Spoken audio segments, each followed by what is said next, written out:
they make you go to the it wasn't the performance center back then. Did they make you go to the ring and you guys had to train? Yeah, they sent us up because a lot of the younger guys, and I say younger guys only because they were younger in the business. O'Hare, Jindrak, Palumbo, some of the Marcus Bagwell was there, Canyon was there, myself, Hurricane was there. I think like Mike Sanders, a bunch of the guys were there, and because a lot of the guys had never worked overseas or anything, or in a 20-foot ring. Right. So they want us in the ring for a week, working out a 20-foot ring, just working out and nothing big.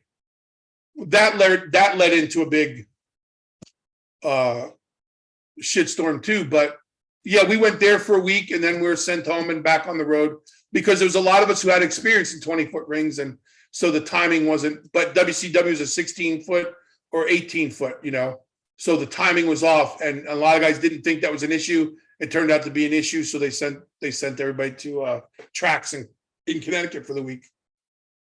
You were there for the You were there for the Bagwell hurricane incident? It was one your mama joke.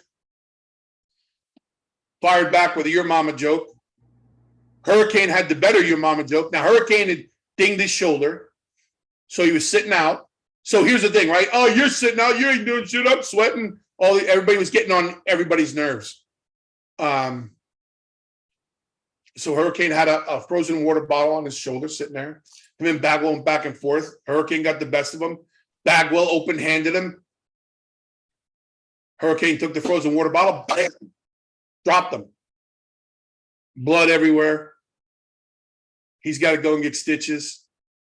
Of course, it's the last day we're there, so we're all returning the rental cars and going home. Canyon and I are driving to the airport.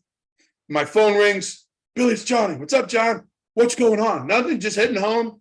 Everything's good. You're lying to me. I know when you're lying to me. John, I don't know what you're talking about. Tell me what happened to tracks. Nothing. How did we know the cameras were there? Oh, wow. That go directly to the freaking, tracks, because a lot of people go and they record the workouts and all that stuff. Right. It wasn't like secret squirrel cameras. They were legitimate cameras so they could watch, especially Shane O'Mac training and stuff like that. Right. Well, anyway, he's like, you're lying. Tell me what happened to Bagwell. It's not, everything's fine. That led into the Bagwell getting fired and all that stuff because he didn't come to Atlanta, which really screwed me because on the live events, it was me and Bagwell going to do the run. There I go again. Bill, you're a grown man. You have a family. You have children. This is your livelihood, and you have other people, outside factors, affecting your destiny, essentially. Yeah, and it did that for a lot of. It did that for a lot of them. It really put a bad taste and a bad light. And the other part of it was, so it was enhanced by the fact that these guys in WCW didn't understand protocol. Just because you were a big deal in WCW and you're a great athlete, you look great, you're built great, you work well, doesn't mean you walk into a locker room and make yourself comfortable. Introduce yourself, play the game, know how this works. And that didn't happen. We had a lot of lack of a better word, immaturity. You don't wait till the end of the night to say hello to the Undertaker. You go make sure you see everybody. You don't go make your way into catering when 200 other guys have been there for years and try to get a spot, and we're taking TV time. So there was a lot of things that came into play. So yeah, my livelihood was being affected. Not just mine, a lot of people. And then we knew that we were screwed when guys kept coming back in. Uh-oh, now Paige was signed. Uh-oh, now Rey Mysterio signed. Uh-oh. So guess where we go again? Not only do we go back down the ladder, now we're back down the ladder with miserable guys from WWF that are going back down the ladder because these guys are coming in. So there was a lot of animosity. The boys always got along, but there was a lot of animosity of like, hey, dude, you got nothing to complain about. I've been here for 5 years trying to get that TV time. You got it and screwed it up. So there was a lot of animosity that first year. And then the dust kind of settled. And to me, I always go back to our initial conversation. I was brought in the business the right way.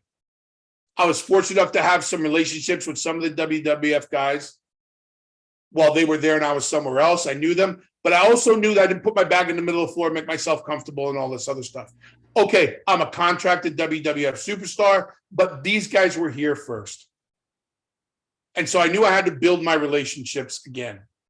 And a lot of guys didn't see it that way. And it all came out in the wash. But it was that first year, what should have been one of the most exciting times in my career. Finally, no matter how I got there, I finally got to the WWF.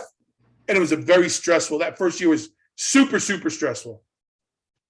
Anyone in particular in the locker room not very welcoming to you or the WCW guys? No, I never once, because, and I say this, and it probably sounds, I don't want it to sound like conceited or I'm smarter than anybody else, but I made sure everybody got the hello.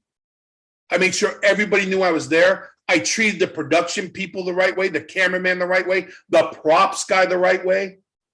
You sat and watched the other matches instead of just doing your thing. I wasn't in catering 4 times during the day.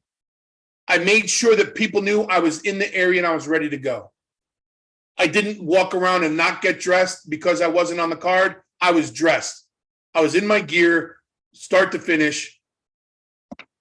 And there was still that learning curve. You know, WCW, when you were done, you were allowed to leave. WWF, you were there for the whole card. You paid attention. You paid respect. You wanted to learn why Austin was at the top of the card. And that's what we didn't bring with us from WCW. As a whole, as a group, we didn't bring that. And that's what we were judged on. And then they quickly decided who's going to stay, who they want to work with, and who they're going to be okay with if it doesn't work out.